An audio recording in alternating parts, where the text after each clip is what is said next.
Много лет Урал воевал, дивов во множестве уничтожал. Горы рождались одна за другой под его могучей рукой. В одном из жестоких боев Урал сокрушил, наконец, Кахкаху.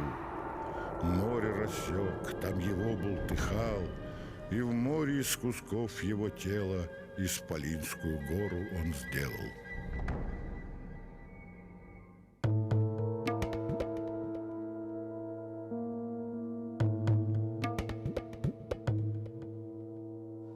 В XVIII столетии по приказу короля Дании была организована так называемая арабская экспедиция на Ближний Восток во главе с Карстеном Нибуром. В то же самое время француз Анкетель Дюперон отправляется в Индию. Первый привез копию надписи из Персиполя, столицы древнеперсидской державы, а второй доставил в Европу рукописи священной книги древних иранцев Авесты. И вскоре персы, о которых знали лишь по рассказам Геродота, заговорили о себе сами на своем языке. «Я, Ксеркс, царь великий, царь царей, Дария царя сын, ариец из арийского племени». В XIX веке была дешифрована древнеегипетская письменность, а в XX веке был сделан перевод шумеро-аккадского эпоса о Гильгамеше и записан эпос «Урал-Батыр». Что заставляло европейцев совершать опасные путешествия на восток? В Библии Европа читала о всемирном потопе и Ное, о Вавилонской башне, о Египте с фараонами, о персидском царе Кире. Но рациональному сознанию нового времени хотелось удостовериться в их историчности. Собственно, с критики Библии и берет свое начало современная историческая наука. А как же греки и римляне? Почему именно Геродот именуется отцом истории? У башкирского народа есть героический эпос «Урал-Батыр». И последние примерно 20-30 лет этот героический эпос является центром внимания научной общественности республики. Да. Он оригинален. Подобного эпоса у народов Евразии почти нет. Нет почти. И в этом его оригинальность. Ну, это еще нужно доказать. А вот что действительно сразу бросается в глаза, так это обилие аналогий с иранской эпической традицией. От древнейшего периода истории арийских племен до нашего времени дошли иранская Авеста и индийская Ригведа, в которых сохранились воспоминания о древней родине Арианом Вайджа, что в переводе означает «арийский простор». Попробуем отыскать эту страну. Быть может, это нам поможет найти истоки башкирской мифологии.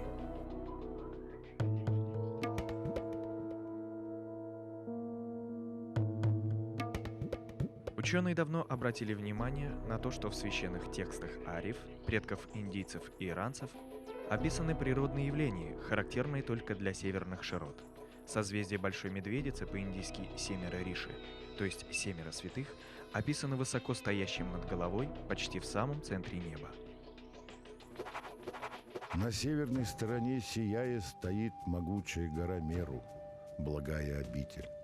Здесь высоко восходит 7 божественных риши. О полярной звезде, которую персы называли «железный гвоздь», говорится, что Творец прибил ее в центре неба. Брахман Гангадхар Тилак говорил: полярной звезды в Индии и Иране не увидишь в центре неба, а медведица не описывает по небу круг, не заходя за горизонт. Поэтому, писал Брахман, родина ариев находится далеко на севере, близ Арктики, где полярная звезда неподвижно висит над полюсом Земли, где долгие зимы и короткие лета. Об этом вещал иранский бог Ахура Мазда. В качестве первой из лучших местностей и стран создал я Арианам Вайджа. Но там злокозненный дух Ахриман в качестве бича страны создал неспосланный девами зиму. Там 10 зимних месяцев и 2 летних, а на исходе зимы чрезвычайные паводки. Описанные Авестой и Ригведой явления Древней Арии не могли наблюдать ни в Индии, ни в Иране. Их можно наблюдать лишь начиная с 55-й параллели северной широты, которая проходит по территории Южного Урала. Так где же находился арийский простор? В Авесте, священной книге древних иранцев, подробно описана беседа бога Ахура Мазды с пророком Заратуштрой. Божество поведало, как оно повелело Име, первому царю древних ариев, построить Вару, то есть глинобитную крепость, состоящую из 3 концентрических кругов стен с воротами в них. Учеными давно замечено, что Вара Имы удивительно напоминает контуры Аркаима. О, Има прекрасный, на этот плотский мир прибудут зимы, а от них смертельный холод. И ты сделай вар размером в бег на все 4 стороны. Там воду проведи, там построй дома и помещения и навесы. В переднем округе сделай 9 проходов, в среднем 6, во внутреннем 3. В Авесте сказано, что повеление построить Вар Има получил в стране Арианом Вайджа. Стало быть, пресловутый арийский простор находился в степях Зауралья, так как именно там археологи обнаружили целую страну городов типа Аркаима. По крайней мере, так считает индолог Бонгард Левин, хотя другие исследователи ищут арийский простор в Хорезме и Афганистане, где также были найдены городища этого типа, но не гораздо моложе Аркаима. Стало быть, северный цикл мифологии ариев складывался на Южном Урале. Интересно, что слово «Аркаим» можно перевести с персидского как «крепость Йиммы». Но кроме иранского следа, в эпосе «Урал-Батыр» заметны отголоски ближневосточных мифов.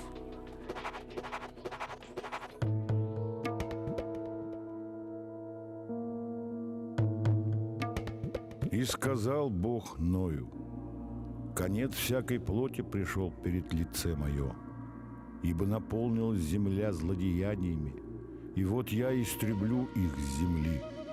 Сделай себе ковчег, я наведу на землю потоп водный». Однако ж никакого всемирного потопа не было. То есть потоп был, но не был всемирным. В 20 веке археологи при раскопках древнешумерского города Ура обнаружили нечто интересное.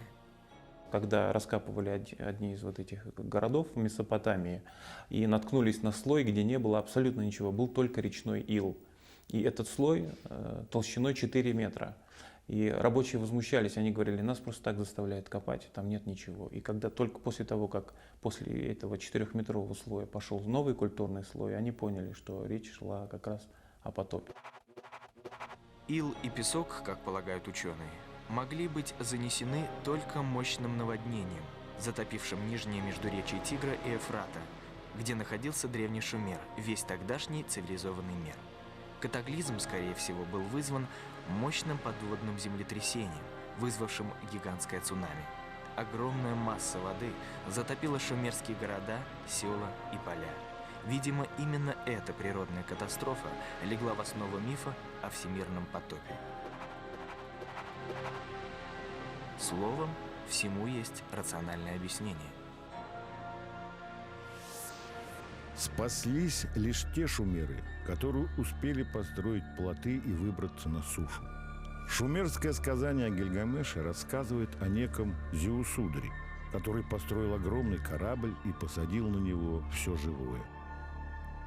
Ходит ветер 6 дней 7 ночей, потопом буря покрывает землю. При наступлении 7-го дня буря с потопом войну прекратили. У горы Ницир корабль остановился. Прошли тысячелетия. В VI веке до Рождества Христова евреи, находясь в вавилонском плену, заимствовали этот сюжет из шумерского эпоса о Гильгамеше. Только Зеусудра стал называться по-вавилонски Утнапишти, а затем Ноем. Гора Ницир в Верхней Месопотамии стала отождествляться с горой Арарат, самой высокой точкой Передней Азии.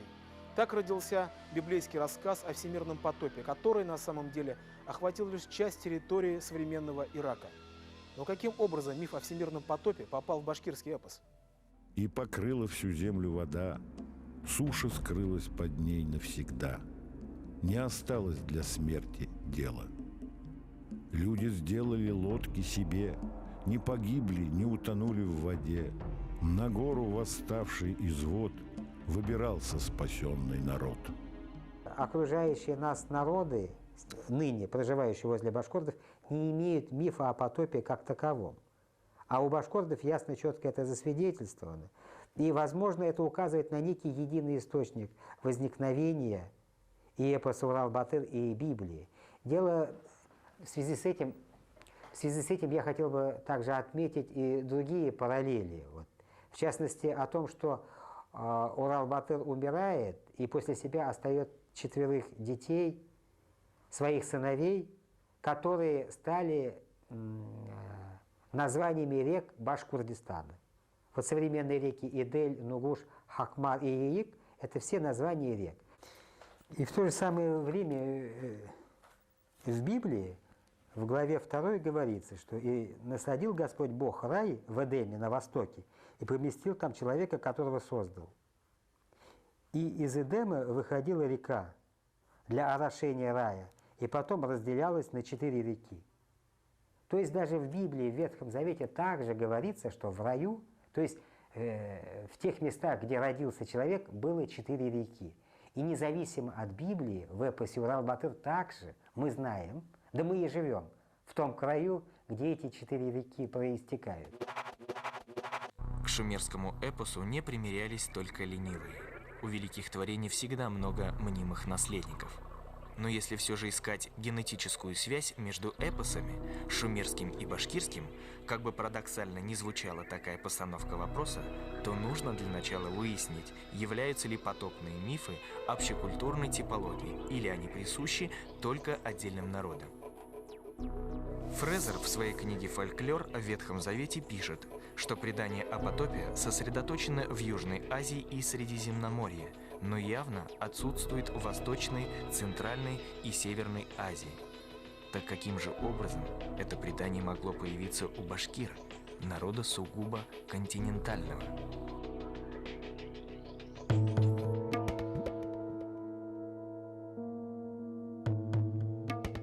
Во времена Золотого века люди были бессмертны и проводили жизнь в веселье и беззаботности. Но затем потеряли бессмертие, и неизбежная смерть стала главной скорбью человека. «В моих покоях смерть обитает», — сокрушается Гильгамеш, «и куда взор не брошу, смерть повсюду.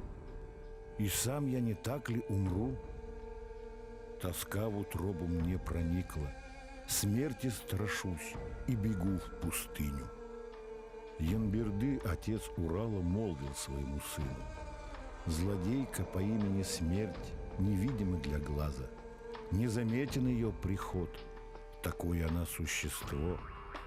На нее лишь управа одна. На земле дива падишаха сказывают, есть родник. Человек в воду испив из него, смерти будет не подвластен, говорят». Гильгамеш тоже узнал путь к достижению бессмертия. О цветке бессмертия узнал он. «Накормлю народ мой, цветок испытаю. Если старый от него человек молодеет, я поем от него, возвратится моя молодость. Воду добудем из живого родника, всех умерших вернем, всех на свете людей бессмертными сделаем мы». Устами младенца глаголит истина. Архаическое сознание задумалось над главной тайной – тайной конца жизни. Смерть – вот что не перестает волновать человека от времен Гильгамеша до наших дней.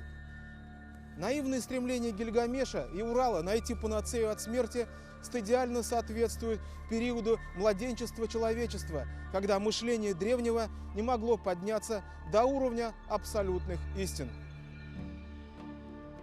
И были люди равны богам. Урал-Батыр взял в жены небожительницу Хумай, а Гильгамешу стать ее супругом предложила сама богиня Иштар.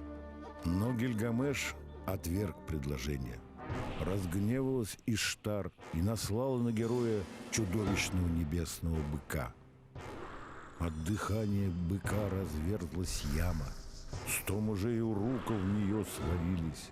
Бык в лицо ему брызнул слюною, всею толщей хвоста ударил. На Урала наслал чудовищного быка злой падишах Катил. Исполинский явился бык, сгреб он землю, копытами бил, слюну свою ядовитую лил. Но герои победили всяк своих быков и продолжили свой путь. Образ небесного быка или человека-быка Минотавра, как доказывают мифологи, мог возникнуть только в странах юга. Месяц в южных широтах лежит горизонтально, напоминая рога быка. Именно по этой причине божество месяца рисовалось народом Передней Азии в образе небесного быка. Непонятно лишь, каким образом этот персонаж проник в башкирский эпос. Эпос Урал-Батыр есть видоизмененный шумерский эпос о Гильгамеше. Ну, об этом говорят такие характерные черты эпоса Урал-Батыр, что мы можем найти 6 параллелей, очень и очень точных. Это очень много, поскольку сам эпос о Гильгамеше состоит из 12 таблиц. И из этих 12 таблиц мы 6 табличек, 6 историй находим уже в эпосе Урал-Батыр. Много времени прошло, пока поиски Гильгамеша и Урала не увенчались успехом. Шумерский царь отыскивает цветок бессмертия и предается мечтам. «Накормлю народ, мой цветок испытаю. Если старый от него человек молодеет, я поем от него, возвратится юность. От болезней, что точат нас, от боли и мук, гнетущих от века, человеческий род спасем, бессмертным сделаем человека». Но достичь бессмертия никому не дано. В самый последний момент цветок бессмертия похитил змей, который, как написано в Библии, был хитрее всех зверей полевых. Этот же змей-искуситель стал причиной изгнания Адама и Евы из рая и потери ими бессмертия. А что же Урал-Батыр? В ходе своих странствий он встретил старика, который мучился от того, что не мог умереть, в муках таская по земле свое немощное тело. Старик поведал Уралу, что смерть вовсе не есть зло. То, что смертью мы зовем, прозвища злые кому даем. Вечности это нетленный закон. Мир от гнилья очищает он, освежает он жизни сад. Не желаете же вечными быть, из родника живого испить. Урал-Батыр понял мудрость этих слов и опрыснул живой водой землю, тем самым обессмертив только ее. Сходство башкирского эпоса Урал-Батыр с шумерским сказанием о Гильгамеше подмечено очень давно. Да и как иначе, ведь больше ни у одного из континентальных народов нет воспоминаний о всемирном потопе и явных ближневосточных параллелей. Отсюда следует сколь логический, столь и фантастический вывод, что эпос Урал-Батыр и Библия в равной степени содержат реминисценции эпоса о Гильгамеше. В отношении Библии с этим утверждением вряд ли кто поспорит. Что касается башкирского эпоса, то мы не собираемся делать сомнительных выводов, а предлагаем обратиться к гипотезам ученых.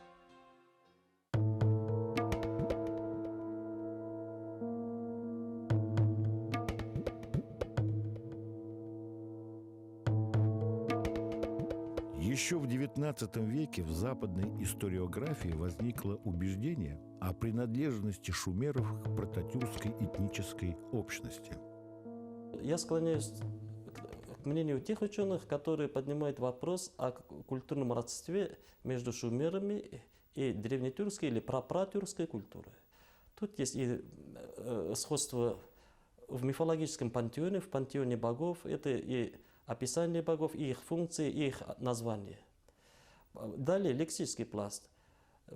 По неполным данным только более 300 лексем совпадают как в тюркском языке, так и в шумерском языке. Но верховное божество Солнца, шумерское Уту, Солнце небесного огня и земного огня. Тюркское Ут точно так же. Потом уже, когда шумерский Гильгамеш был переведен на вавилонский, то есть на семитический язык, уже Шамаш стало. Шамаш по-еврейски солнце, Шамс по-арабски солнце. Потом Энлиль, ветер божества Энлиль. Джиль, Ель в тюркских языках ветер. Точно так же божество Инанна, женское божество матери. Персонификация всех матерей, образ животворящей, плодотворящей матери. Инанна. Ине, она во всех тюркских языках значение одинаковое. Однако у этой точки зрения есть одно слабое место. Если объяснять причины сюжетных сходств между башкирским и шумерским эпосами на основе теории тюрко-шумерского родства, то почему подобных сходств мы не найдем в эпической традиции других тюркских народов?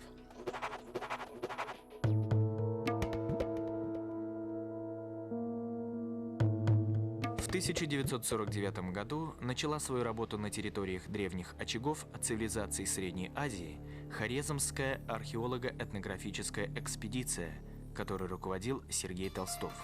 На основе полученных данных он делает далеко идущий вывод о существовании культурных и этнических связей между древним населением Хорезмского оазиса и некоторых районов Передней и Малой Азии. Дело Сергея Павловича продолжила его дочь Лада Толстова. Основываясь главным образом на фольклорном материале, она доказывала, что этническая группа Муйтена в составе каракалпаков, узбеков и башкир ведет свое происхождение от населения древневосточного государства Митани. Взглянем на политическую карту Древнего Востока. В конце третьего тысячелетия до нашей эры территорию Закавказья населяли воинственные хуритские племена, против которых цари Шумера совершали карательные походы. В середине второго тысячелетия до Рождества Христова хуриты создали мощную державу Митани или Майтени. По имени нового государства они стали именоваться Майтенами или Матиенами. Матиенов в V веке до нашей эры упоминает Геродот как жителей Закавказья. Современные лингвисты доказали, что матиены являются предками народов нахско-дагестанской группы – лезгинов, аварцев, чеченцев. Не случайно армянское географическое сочинение VII века Ашхарацуйц прямо называет чеченцев нахча-матьянами. Нахча – это имя вероятного предка, матьян – это этноним. В преданиях каракалпакских муйтенов также рассказывается о пребывании их предков в горах Кавказа перед переселением на берега Аральского моря. Вот, собственно, и все, что сообщают нам исторические сочинения и фольклор. Остальное приходится домысливать. В VII-VI веках до Рождества Христова Передняя Азия подверглась катастрофическим нашествиям северных варваров скифов. Им удается завоевать Мидию, но после 28 лет владычества скифы покидают Закавказье и уходят в родные степи. Вполне вероятно, что скифский поток увлек за собой часть матьянов, и они вместе со скифами расселились вплоть до Приоралья.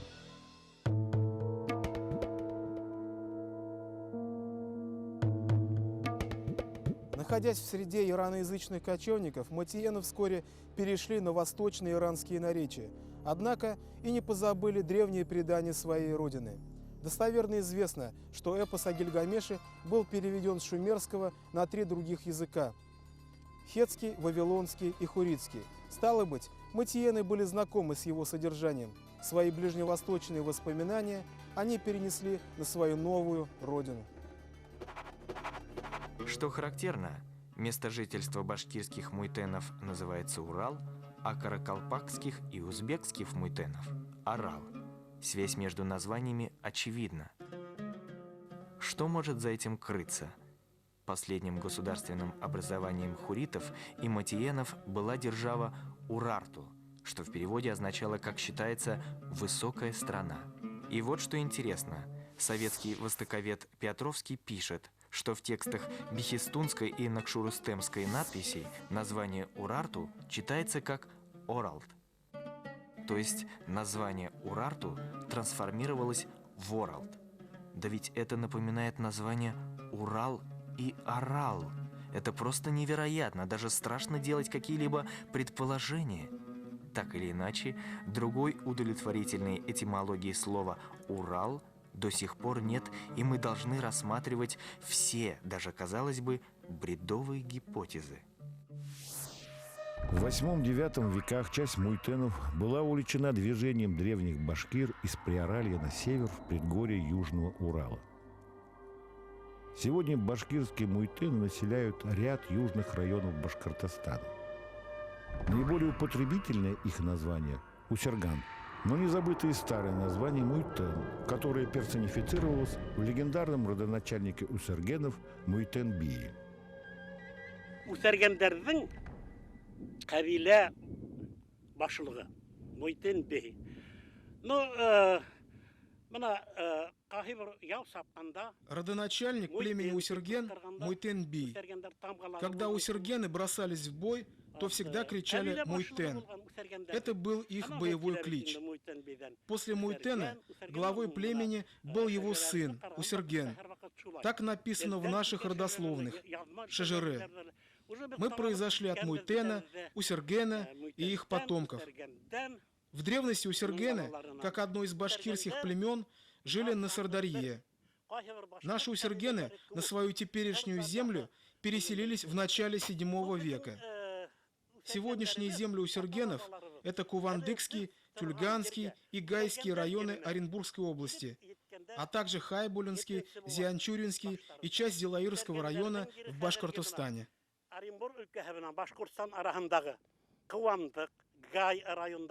Башқұртстандың Хайбулла, Зияншура, Бірнетикілім, Елайыр райондары, Шулық Оренбур өлкәһенең Зияншура, Тюлеган райондары, бұлар усергендердің кері.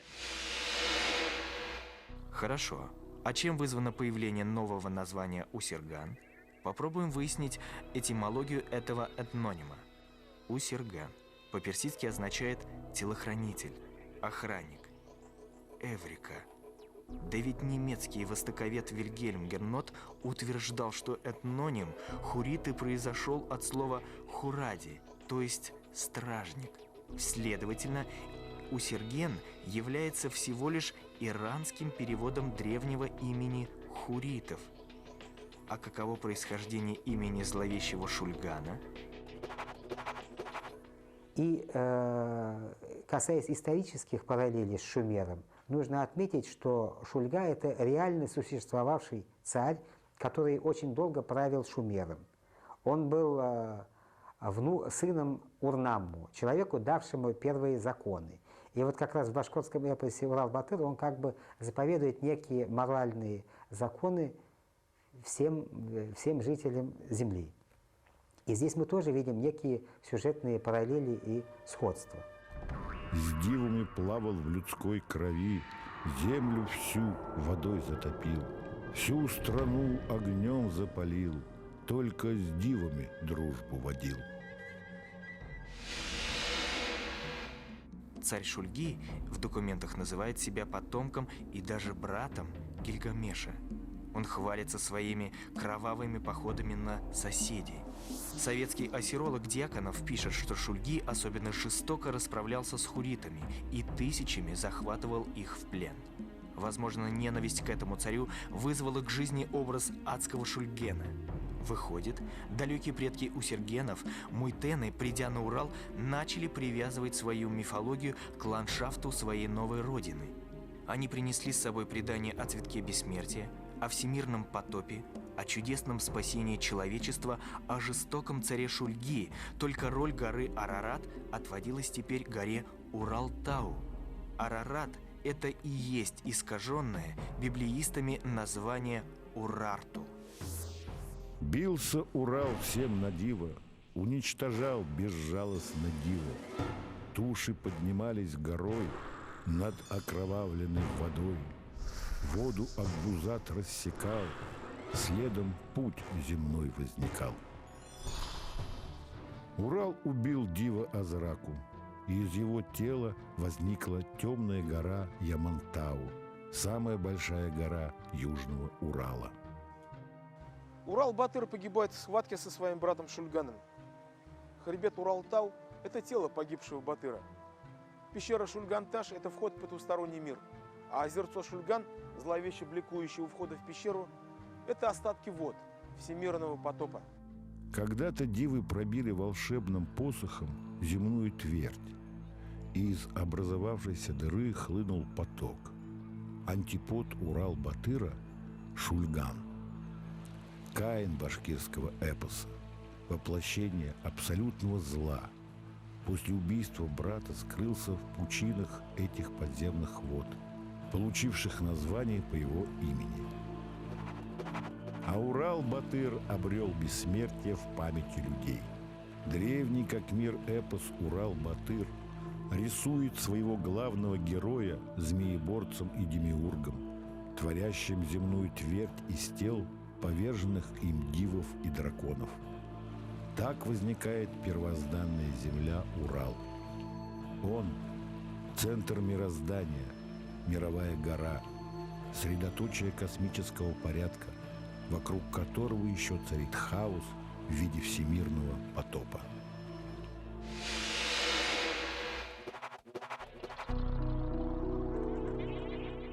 Остается много необъясненных персонажей. Дракон Какаха, птичий царь Самрау, волшебная дева-птица Хумай. Кто они? В Авесте царем, правившим Варианом Вайджа, назван Иима Великолепный. Он первый арийский царь и жрец. В этой роли он, согласно Авесте, приносил кровавые жертвы богине Ардве Сури на вершине гор под названием Хара-Березайти. Где находились эти горы?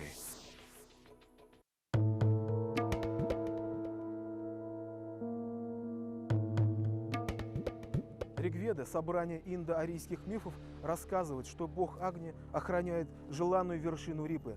Вершиной Рипы, то есть вершиной всей земли, древние арии называли Уральские горы. Других, более высоких гор тогда они попросту не знали. Это название попало в греческую литературу, и с тех пор Уральские горы именуются еще и Рипейскими, то есть Рифейскими горами. Позднее вершина Рипы получила и собственное название. Древние иранцы стали называть ее Хара-Березайти, то есть Высокая Хара. На вершине Высокой Хары находится обитель арийских богов и арийский рай Парадайза, то есть Парадис, где находят упокоение бессмертные души праведников. Мы почитаем Митру, которому обитель создал Ахура Мазда. Над Харой Березайте, многоотрогой светлой, где нет ни тьмы, ни ночи, ни холода, ни зноя, болезней смертоносных. Там волшебные птицы, их много. Но главное для всех праведных иранцев, мудрых индийцев и храбрых скифов была вещая птица Саена Марга, которая обитает на вершине Хара-Березайте. В среднеперсидское время появилась форма Сен-Мурф, которая отразилась в имени птичьего царя Самрау, башкирского эпоса Урал-Батыр. Судите сами.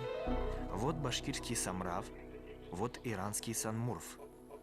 Зачеркиваем букву «Н» и получаем форму Саммурф, то есть Самрава. Сходство очевидное. Обитель Самрау также является парадизом.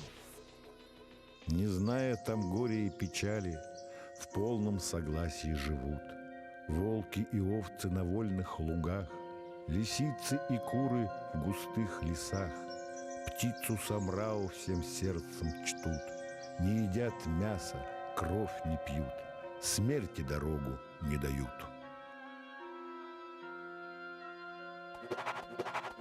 На этом схождения между башкирским и иранским эпосами не исчерпываются. Урал-Батыр убивает 12-главого дракона Кахкаху, в Авесте злодействует трехглавый дракон Дахак. При переводе на арабский язык имя змея было записано семантическим наполнением Дахак, то есть Хахатун. Представьте себе, что имя башкирского дракона Кахкаха также означает «хохотун». Стало быть, башкирский «кахкаха» и есть авестийский «дахак». Сходство между эпосом Урал-Батыр и мифами и древними источниками народов вот этого обширного восточного региона, да, она обусловлена тем, что как вот на этой территории в древности, да, до 7 века нашей эры существовала мировая религия. Она называется религия бога Ахура Мазда. Иначе мы ее называем религией зороастризм. Да. Это узаконенная официальная мировая религия. Ее придерживались, ее официально она существовала в Персии, в странах Ближнего Востока, во всех государствах Средней Азии. Да. Даже эту религию знали народы Индии. Да. И она как официальная государственная религия существовала вот на этой обширной территории до 7 века нашей эры, до прихода завоевания этой территории арабами. Да. Арабы насильственно завоевали территорию Средней Азии, Ближнего Востока, и территорию Ирана, да, Средней Азии. И под влиянием ислама зороастризм, вот эта религия бога Ахура Мазда, она отошла, да, она была заменена, да, исламом. Да. Вот удивительно, там она была полностью вытеснена, а вот на Южном Урале, да, она сохранилась как в виде вот предания, в виде обычаев, обрядов, и в том числе основное содержание эпоса Урал-Батыр вот нашло отражение, то есть находит близкие параллели гимнах, посвященных различным действиям зороастрийской религии. В одном из гимнов Авесты сам бог Ахура Мазда молится горе Хукария. «Молюсь горе Хукария, преславной золотой, что поднялась высоко в рост 1000 мужей, с которой к нам стекает благая Ардвисура». Благая Ардвисура – древняя иранская богиня водной стихии, которая отождествлялась с рекой Ранхой. Ранха – это древнее название Волги и, кстати, реки Белой, которую древние иранцы считали началом Волги. Отсюда исследователи делают вывод, что гора Хукария авестийской традиции, с которой стекает Ардвисура, и есть гора Иремель. Ведь река Белая, Агидель, берет свое начало именно из этих мест. Древние считали истоком Волги Каму и Белую. На карте античного ученого Клавдия Птоломея река Ра, то есть иранская Ранха, показана стекающей из Рифейских гор. В зороастрийских сочинениях прямо говорится, что Ранха стекает с вершины Хара-Березайки, горы Хукарья. А так как известно, что Ранха берет свое начало из подножия горы Иремель, то авестийская гора Хукарья, обитель богов, и есть Иремель. Слово «Иремель» на иранском означает «покой», а это и есть то, что индийцы называют нирваной, высшим состоянием покоя, свободы и блаженства. Уходим в нирвану.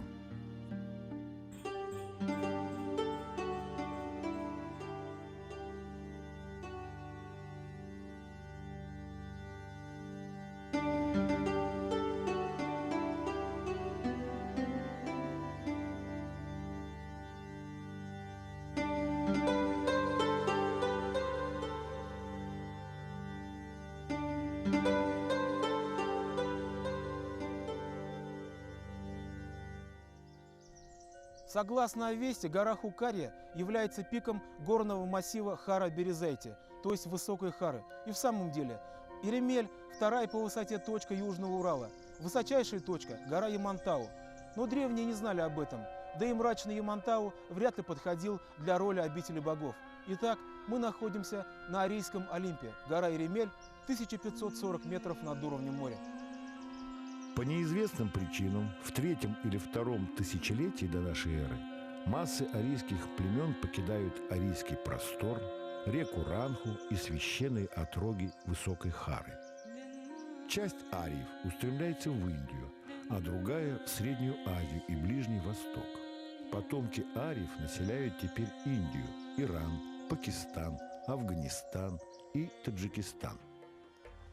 По мере движения с севера на юг из легендарной страны Ариан-Амвайджа, то есть арийского простора, на территорию современного Ирана, древние иранцы позабыли о местонахождении своих священных гор и перенесли свои воспоминания о них на близкие к Ирану горы Кавказа. Древнеиранское название Уральских гор также претерпело определенную трансформацию. Хара-Березайте сначала превратилась в Хар-Бурз, затем в Аль-Бурз, и только потом возникло общеизвестное название Эльбрус, применительно к самой высокой Кавказской горе.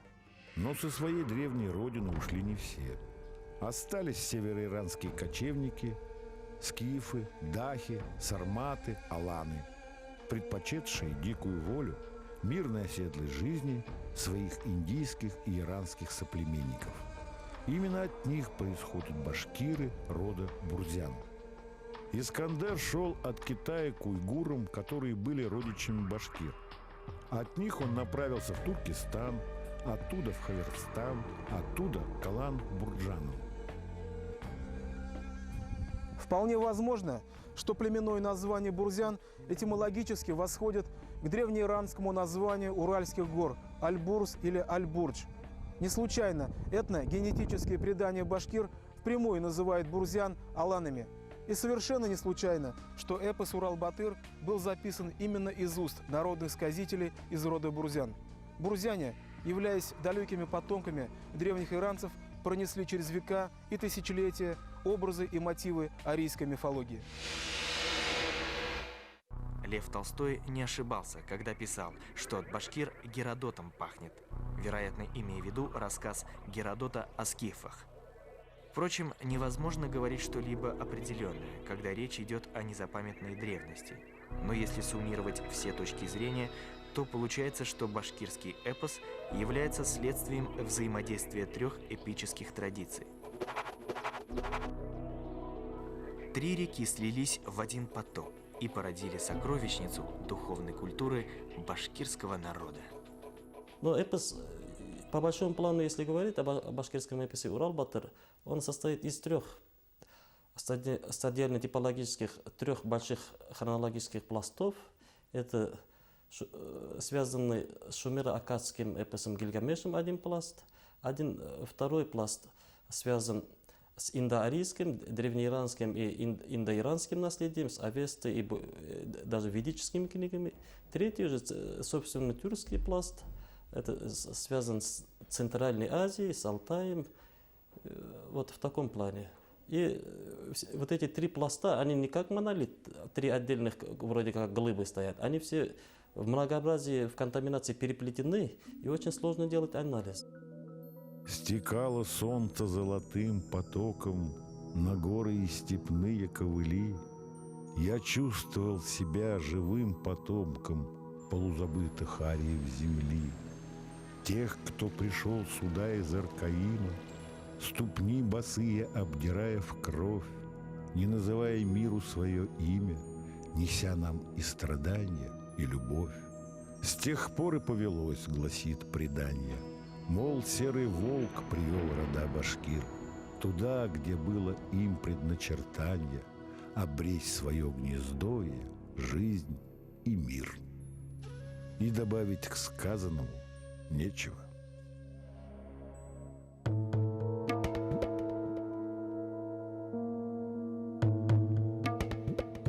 Историческая Башкирия, страна аль-Башкурт средневековых арабских сочинений, была значительно обширнее нынешней территории Республики Башкортостан. Хотя и площадь последней, 143 тысячи квадратных километров, вряд ли можно назвать слишком маленькой. На ее территории, например, могли бы поместиться 3 Швейцарии, или 2 Чехии, или Португалия вместе с Данией. Уральские горы, меридионально протянувшиеся на 2500 километров от бескрайних степей Центральной Азии до холодных вод Северного Ледовитого океана, неоднократно меняли свое название. Древние арии называли их Хара-Березайте, греки – Рифейскими или Гиперборейскими горами, башкиры назвали их Уралом. В наши дни общеупотребительно последнее название – Урал. Для башкир понятия Урал и Башкирия всегда были тождественными. По их представлениям, только южная часть Великого Хребта являлась, собственно, Уралом. В XVI-XVII веках русские переселенцы, двигавшиеся на освоение Сибири, распространили название Урал на весь каменный пояс, вплоть до Ледовитого океана, то есть на территории, уже не относившейся к башкирской земле. Сегодня, по иронии судьбы, географическому понятию «Урал» причисляют не только и не столько Башкортостан, сколько другие субъекты Российской Федерации – Свердловскую, Пермскую и Челябинскую области. Столицей Урала фигурально называют Екатеринбург. Но если выражаться также фигурально, то сердцем огромного Большого Урала нужно считать одну единственную горную гряду среди десятков других, которая носит название Урал-Тау. Именно этому хребту весь Уральский горный массив и весь Уральский регион обязаны своим названием. Он является истоком его мифологии и неопровержимым доказательством деяний Урал-Батыра. Дорога Урала – великие горы, могила Урала – высокие горы. Название приняли тоже – Урал.